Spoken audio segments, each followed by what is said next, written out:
Hello friends, आप सभी का स्वागत है फिर से हमारे यूट्यूब चैनल में। तो पिछले वीडियो में अपन ने कॉन्ट्रैक्ट्स एंड अकाउंट का यूनिट नंबर 1 के एमसीक्यू कवर किए थे। इस वीडियो में कॉन्ट्रैक्ट्स एंड अकाउंट का यूनिट नंबर 2 कॉन्ट्रैक्ट के एमसीक्यू कवर करेंगे। ठीक है, अगर आप हमारे चैनल पर नए हैं तो हमारे चैनल को सब्सक्राइब कीजिए और इस वीडियो को अपने फ्रेंड के साथ शेयर कीजिए। तो बढ़ते हैं पहले एमसीक्यू की तरफ। Dash is a person which makes an agreement for execution of work, supply of the material. Option A site engineer, option B contractor, option C manager, option D none of the above. तो right answer है contractor. Contractor is a person who makes agreement for execution of work and supply of material। ठीक है, next MCQ है, what are the objectives of contracts.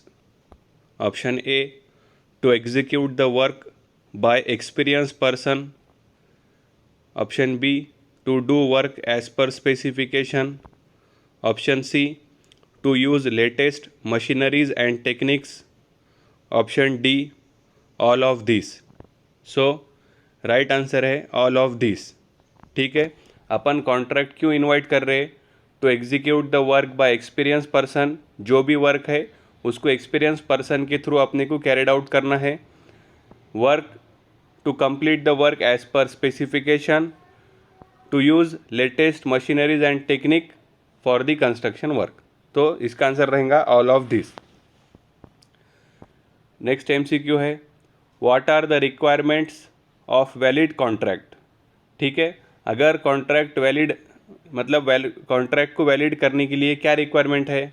Option A attested by witness, option B subject matter, option C contract in writing, option D all of this. तो right answer है all of this. अगर contract को valid बनाना है तो जो भी contract document है उसको अटेस्टेड बाय विटनेस करना, मतलब जो भी कॉन्ट्रैक्ट डॉक्यूमेंट है उसके ऊपर ओनर की साइन रहेंगी, कॉन्ट्रैक्टर की साइन रहेगी और विटनेस की साइन रहेगी। उसके बाद में नेक्स्ट एमसीक्यू है, what are the types of engineering contract. Option A lump sum contract, option B demolition contract, option C target contract और option D all of this. So right answer है all of this. तो contract is divided into number of types, तो जिसके अंदर lump sum contract भी रहेगा, demolition contract भी रहेगा और टारगेट कॉन्ट्रैक्ट भी रहेगा। तो सो राइट आंसर है all of this. Next MCQ है, in what time of interval contractor gets to paid in lump sum contract system. Option A 2 to 3 months, option B 4 to 5 months, option C 1 month, option D none of this. तो lump sum contract system के अंदर अपन contractor को 2 to 3 month के interval में payment देते। तो right answer रहेगा option A 2 to 3 months। Next MCQ है, lump sum contract is suitable for. By mistake वहाँ पे लमसम कॉन्ट्रैक्टर हो गया, तो lump sum contract is suitable for. Option A work executed by government, option B when number of items are limited, option C emergency work, option D none of the above. तो right answer है when number of items are limited, मतलब जो item आपको execute करना है वो less quantity के अंदर अगर है तब अपन क्या करेंगे? लमसम कॉन्ट्रैक्ट का यूज़ करेंगे। नेक्स्ट एमसीक्यू है, advantages of lump sum contract is. Option A progress of work is fast, option B detailed measurement of work is not required, option C owner need not to require to appoint staff to maintain the accounts और option D है all of this। So right answer इसका भी all of this।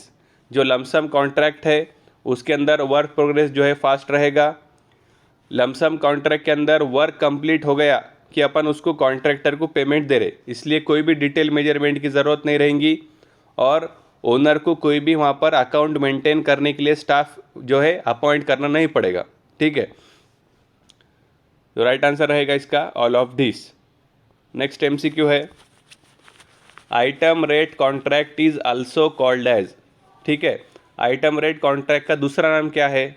Option A percentage rate contract, option B labour contract, option C unit price contract और option D none of the above. तो जो item rate contract है it is also known as unit price contract. तो right answer रहेगा यहाँ पर unit price contract. Next MCQ है, percentage rate method is suitable for. अब percentage rate method of contract कब सुटेबल है?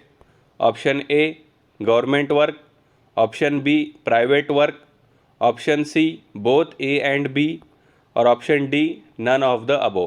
सो राइट आंसर है private work. Percentage rate method is suitable for the private work.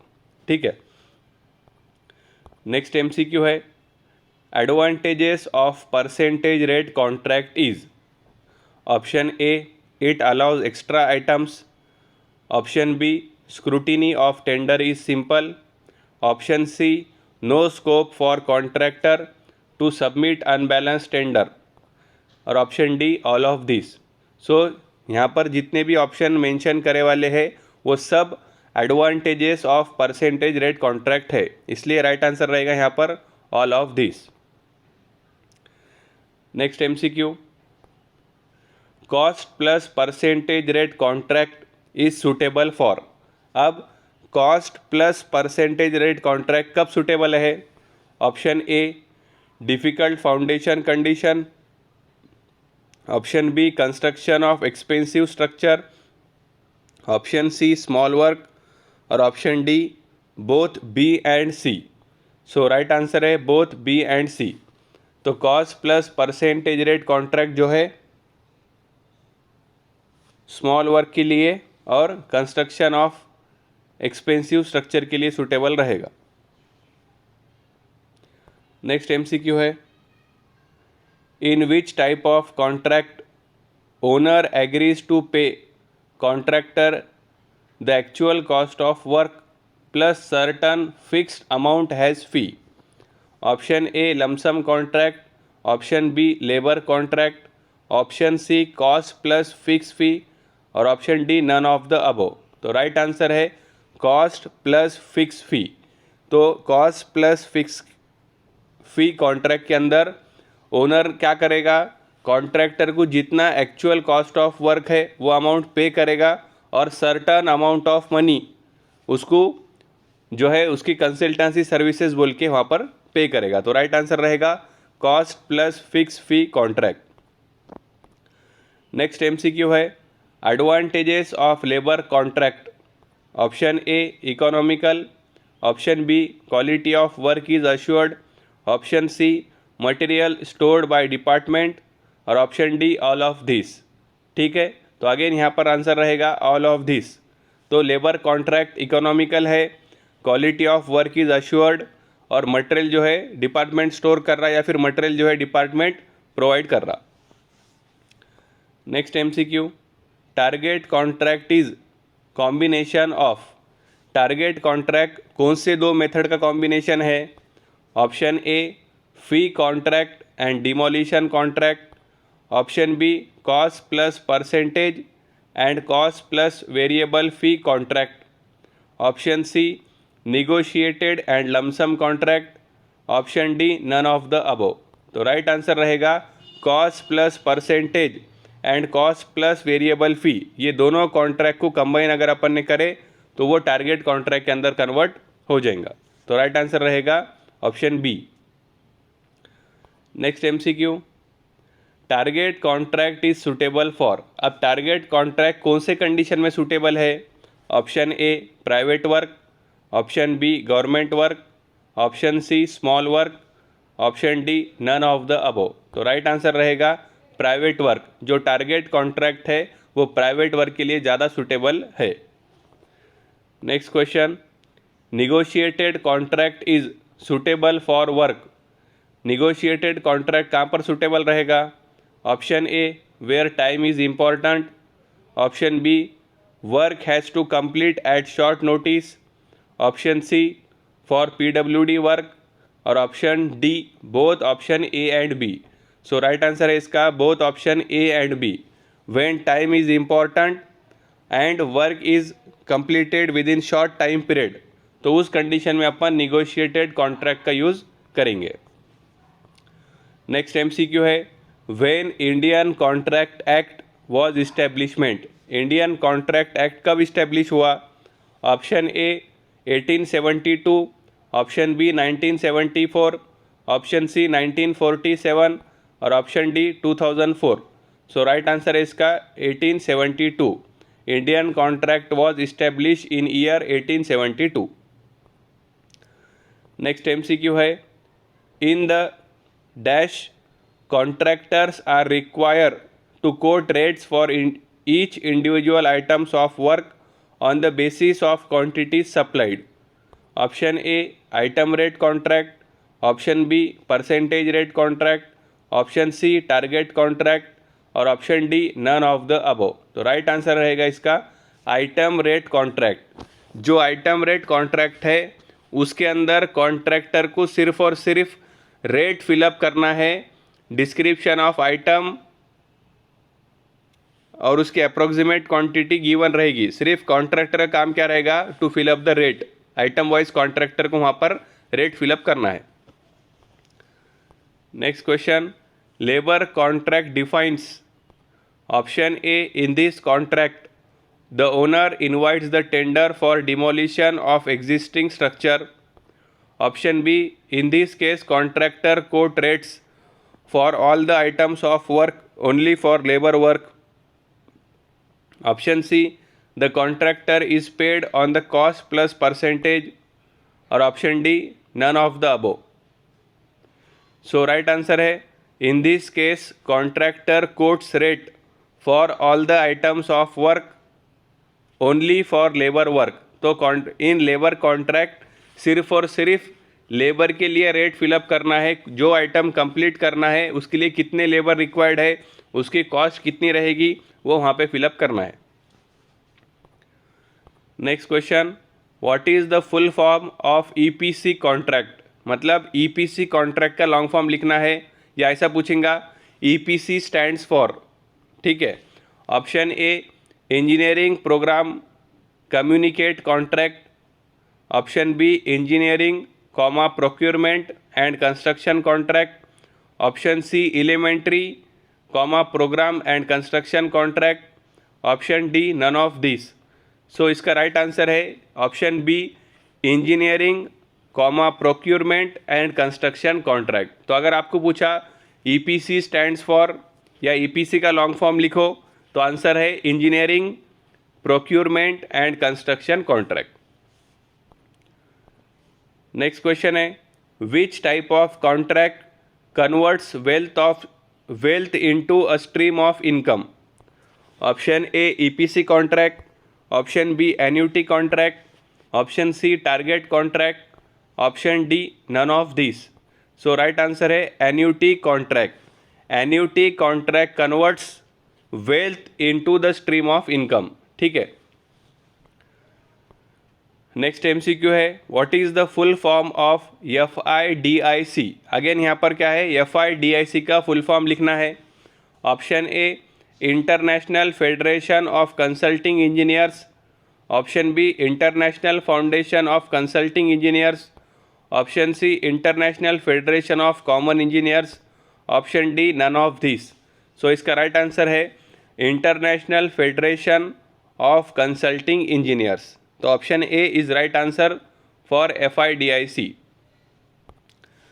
Next MCQ है, contractor is classified in how many classes. तो जो contractor है अपन ने उसको कितने क्लासेस के अंदर डिवाइड करे। Option A 5, option B 9, option C 7, option D 2। So right answer है 7। तो जो कॉन्ट्रैक्टर है अपन ने उसको 7 क्लासेस के अंदर डिवाइड करे, क्लास 1 कॉन्ट्रैक्टर, क्लास 2 कॉन्ट्रैक्टर, ऐसा up to class 7। Next MCQ है, financial status of class 1 contractor is.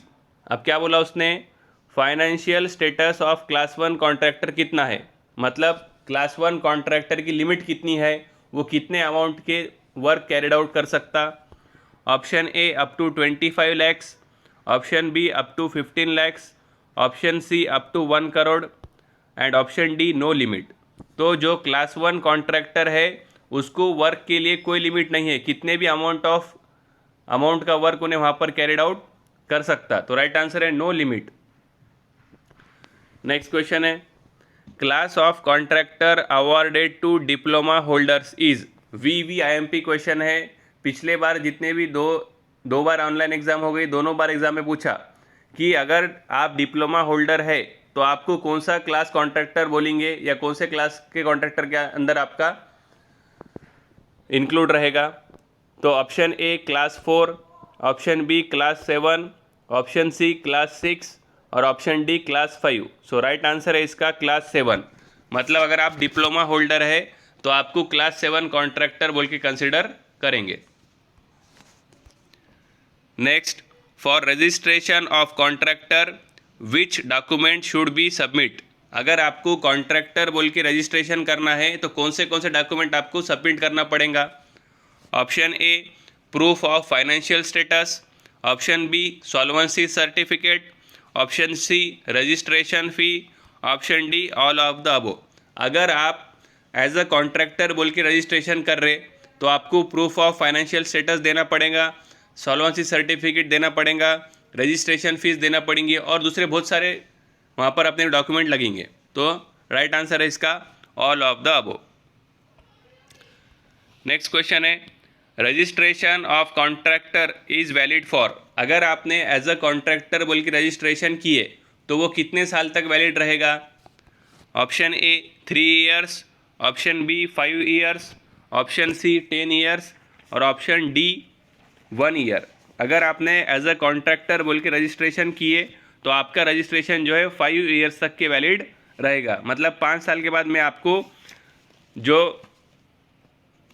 आपका रजिस्ट्रेशन है उसको रिन्यू कराना पड़ेगा। नेक्स्ट क्वेश्चन है BOT मीन्स। ठीक है, BOT मतलब क्या, या फिर BOT का लॉन्ग फॉर्म लिखो बोला। ठीक है, तो option A build operate technique, option B building operation technique, option C build operate transfer और option D none of the above. तो राइट आंसर है इसका बिल्ड ऑपरेट ट्रांसफ़र। ठीक है, नेक्स्ट क्वेश्चन है ऑब्जेक्टिव्स ऑफ BOT। अब BOT के objectives क्या है, what is the objective of BOT। Option A to release burden on public budget, option B to encourage private investment, option C to promote foreign investment, option D all of this. तो जो भी MCQ के अंदर mention करे वो तीनों भी जो है ऑब्जेक्टिव्स ऑफ BOT है। तो राइट आंसर रहेगा यहाँ पर all of this. Which of the following is example of BOT। तो यहाँ पर कुछ प्रोजेक्ट्स उन्होंने दिए, आपने को आइडेंटिफाई करना है कि कौन सा प्रोजेक्ट BOT के अंदर उन्होंने कंस्ट्रक्ट किया। Option A Mumbai Pune express highway, option B Pune Nashik highway, option C Nagpur express highway, option D all of this. तो यहाँ पर जितने भी एग्जाम्पल गिवन है वो सब जो है BOT प्रोजेक्ट के एग्जाम्पल्स है। तो राइट आंसर यहाँ पर भी रहेगा ऑल ऑफ दिस। ठीक है, तो यहाँ पर अपन ने चैप्टर नंबर 2 के ऊपर 30 MCQ कवर किए। ठीक है, अगर आपको हमारा वीडियो पसंद आया है तो इस वीडियो को लाइक कीजिए, आपके फ्रेंड्स के साथ शेयर कीजिए और हमारे चैनल को सब्सक्राइब कीजिए। ठीक है, थैंक यू।